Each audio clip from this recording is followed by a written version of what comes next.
Magandang araw sa inyo mga kaprom din. Nandito po ako sa Baguio ngayon, dito sa Burnham Park. At syempre sinama ako ng aking kaibigan dito. Syempre isa lang naman yung kaibigan ko na nagsasama dito sa akin. Kaya ayun, sinamantala ko na habang nandito sila. Gusto ko rin mamasyal at syempre gusto ko rin kayong ipasyal dito sa napakagandang Burnham Park dito sa Baguio City. Kukunti lang yung mga tao dito kaprom di at napakaliwalas. Maganda yung panahon kasi kakatigilan ng ulan pero ay lumabas yung haring araw kaya napakagandang maglakad-lakad dito. So ayan kaprom di ang nakikita ko dito. So nakikita nyo sa sa background sa likod ko napakagandang mga tanawin at napakalinis. Shoutout nga pala kay Ma'am Susan Bonsuato of Agno, Pangasinan, at kay Ma'am Raquel Dakanayan of dito rin sa Baguio. Nandito po ako Ma'am Raquel. Hello po. Saka sa lahat po mga kaprom di, shoutout po sa inyong lahat. At syempre ayun, tuwang-tuwa na naman ako dito dahil nakapunta na naman ako dito sa favorite place ko na Baguio City. At syempre napakasarap ng weather dito, napakalamig pa rin at walang pagbabago.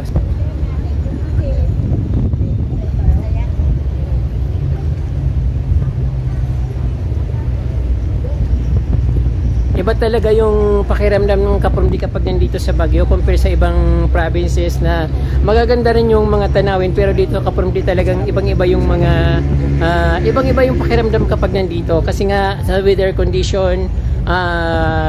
Sa Tagaytay hindi masyadong ganito pero okay din naman sa Tagaytay, but dito kasi kaprom-di sobrang lawak ng nakikita, napakagandang mga halaman kahit saan ka pumunta. Ayun, marami kang mapapasyalan dito. So kahit saan lugar ka dito pumunta ka from sa Baguio City, maganda. Kahit na mga liblib na lugar, maganda pa rin kasi nga napapaganda sila ng mga halaman. Siyempre malamig at masarap paglakad-lakad dito.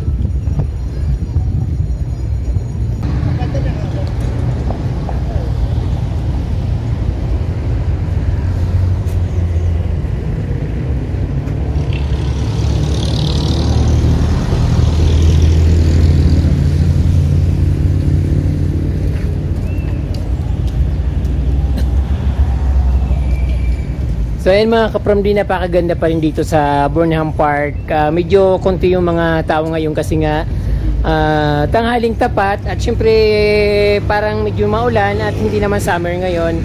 So pag summer kasi kaprom di talagang punong-puno dito sa Burnham Park, kung saan lumulusot yung mga tao. Pero ngayon kaprom di medyo banayad at syempre konting-konti lang yung mga nakikita kong mga tao. So yan mga I think mga mangilan-ngilan lang yung mga turista dito kasi nga ayun, kakatapos silang ng ulan at siyempre ayun, hindi na summer. So siyempre yung mga halaman dito, yung pa rin nakikita nyo, maganda pa rin yung mga halaman dito.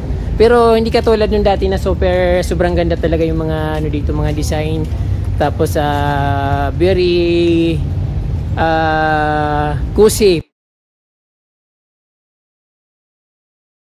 Pag nakikita nyo yung ganyan, parang napakasarap tingnan sa pasyalan. Ganitong mga lugar, napakagandang pasyalan.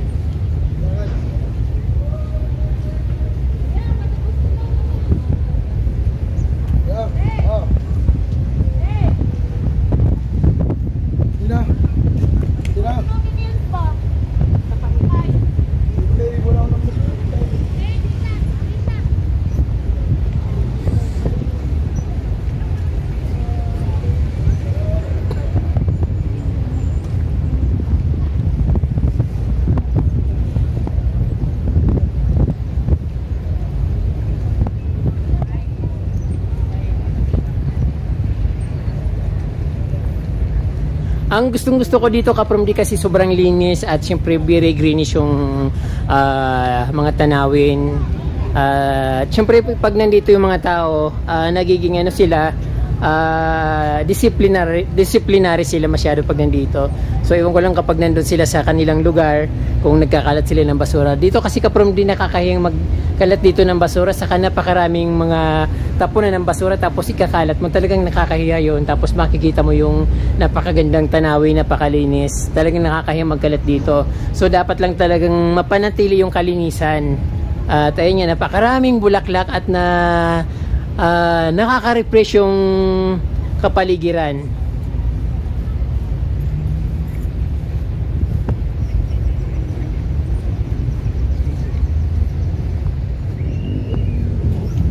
So yun, nandito ako sa may Bornham Lake.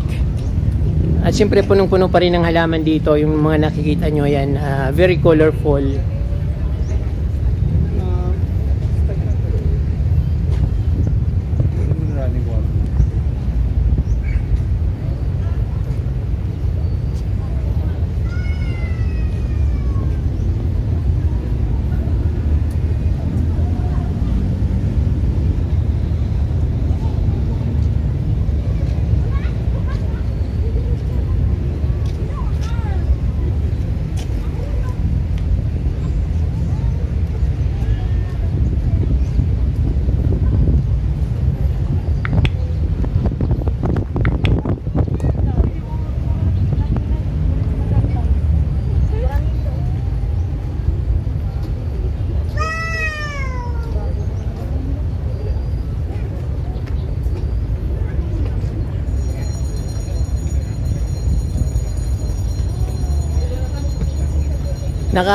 Naka-boat ride na rin ako dito from D1 kasama ko yung friend ko. So masayang-masaya kami noon at syempre first time kong mag-boat ride sa ganitong lugar, kaya yung parang na-feel ko yung pagkabata ko. Parang di naman ako duman sa pagkabata kasi talagang ako sa trabaho. Bata pa ako, nagtatrabaho na ako, kaya hindi ko na-enjoy yung pagkabata ko. Kaya yun, sometimes gusto ko rin na maging ma-experience yung mga na-experience ng mga kabataan ngayon.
Nilibre ko pa siya. Sabi na nga sa akin, ubos na pera na yung kakalibre. Andito naman kapamdi yung mga dahlia plant sa gilid, sa kabilang tabi. At iba't iba yung kulay ng kanilang bulaklak.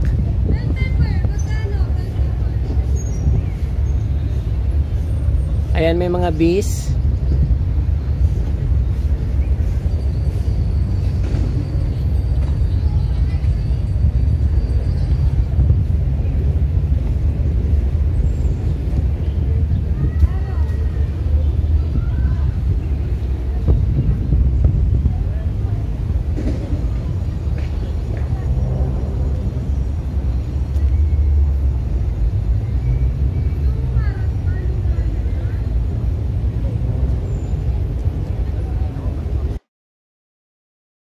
Ito naman kapramdi yung favorito ko na bromeliad na imperialis kasi nga maganda siyang tingnan sa bahay, lalo yung kulay maroon, napakagandang tingnan nyo. Saka yung, mayroon din variegated na ganyan at may silver, mayroon din kulay pula. So, yan isa sa pinaka gusto kong halaman at dream plants ko talaga.